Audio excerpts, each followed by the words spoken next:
¿Y usted ha escuchado el término de violencia vicaria? De acuerdo con especialistas, este tipo de violencia generalmente la ejerce el hombre en contra de la mujer utilizando a sus hijos.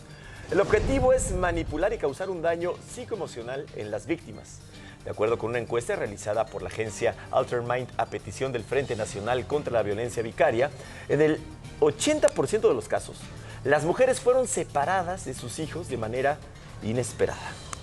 Y justamente para platicar sobre este tema y con más detalles le damos la bienvenida a Juan Martín Pérez García, coordinador de Tejiendo Redes Infancia en América Latina y el Caribe.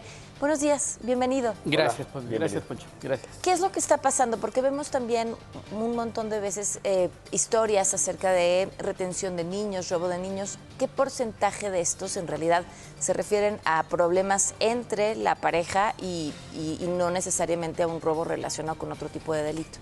Fíjate que esto que estamos hablando ahora nos recuerda que generalmente en nuestras familias pensamos que los niños son propiedad, literal, así como objeto, como la maleta, como los autos. De tal suerte que cuando hay una separación conflictiva, los niños terminan siendo pues parte de la disputa. Y esto se traduce en expresiones como impedir el contacto del papá o la mamá, la sustracción, como de hecho un tipo penal, un delito establecido, o los abusos psicológicos, es decir, forzar a que emocionalmente el niño o la niña rompa el vínculo afectivo con el papá o la mamá, según sea el caso. Lamentablemente, en todo eso seguimos hablando de problemas adultos.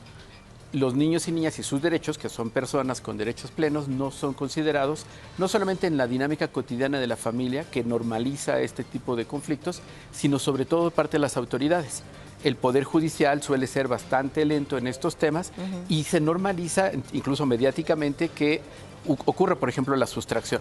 Y esta sustracción como delito implica no solamente una violación al derecho del niño a vivir en familia y ser compartido en una lógica de responsabilidad parental, sino sobre todo porque la marca que les deja a ellos en términos emocionales, en términos de sus dinámicas de socialización, son enormes. Estadísticamente tenemos, digamos, aproximaciones diferentes. El Poder Judicial tiene algunos datos, digamos, pero no son comparables. También, por ejemplo, hay datos sobre delitos, digamos, en términos de la sustracción, y todo esto para explicar que el secuestro ocurre por personas que no tienen vínculo familiar. La sustracción tiene como vínculo claro hasta cuarto grado familiar, pero aquí hay una laguna legal, y es que el papá y la mamá, o la mamá y la mamá, según sean los casos, tienen la custodia o el derecho de compartir la vida del niño, salvo que exista un mandato judicial que lo limite, donde imaginemos ya un juicio y entonces estableció que la custodia la tiene la mamá casi siempre, o el papá, y la otra parte se lleva al niño. Eso sería ya propiamente el delito. Cuando ocurre entre papá y mamá, ese es un gran vacío legal que impide la persecución de este hecho, más allá del tema adulto, sobre todo por el daño que se le inflige al niño. Se puede tipificar, y hay experiencias que se han dado en muchos estados, donde la abuela, la tía, generalmente, que participa en el proceso de la sustracción o el ocultamiento, sí pueden ser procesadas, porque ya entrarían en este marco, digamos, de la familia extensa, y legalmente no tienen un vínculo, digamos, de custodia sobre los Ahora, niños. si algún mamá se llevan al niño, ¿qué hay que hacer en ese momento? Bueno, lo primero es que se tiene que reportar a la autoridad. Hay que ir a la autoridad Sí, de inmediato. por un elemento central. Cuando sucede en el contexto de conflicto parental, no sabemos la respuesta de la persona adulta, papá o mamá, y el niño y la niña pueden estar digamos, en riesgo de su integridad. Segundo, es importante colocar el tema del abuso psicológico. Para los niños, ser trasladados contra su voluntad ya implica una privación de libertad, Claro. una afectación a su desarrollo personal. Implica que pierden la escuela, su red de amigos, la familia extensa que les va a proteger, los vínculos de afecto, y quedan entonces en medio de un conflicto donde claramente pues, va a representar un daño.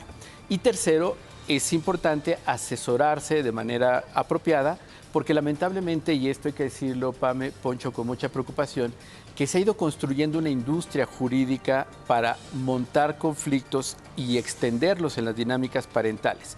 En su tiempo fue una moda la alienación parental, ahora está surgiendo el tema de violencia vicaria, y que podemos señalar claramente hay violencia de género en muchas de estas expresiones, pero los niños y niñas siguen siendo el objeto de batalla y siguen siendo el objeto de generar dinero en pues una profesión que requerimos, que es la defensa jurídica, pero que lamentablemente es sin ética y con altos niveles de corrupción en el Poder Judicial. Qué buenos datos. El escenario es terrible. Qué horror. Muchísimas gracias por Gracias. habernos acompañado. Gracias, Pamela. Gracias.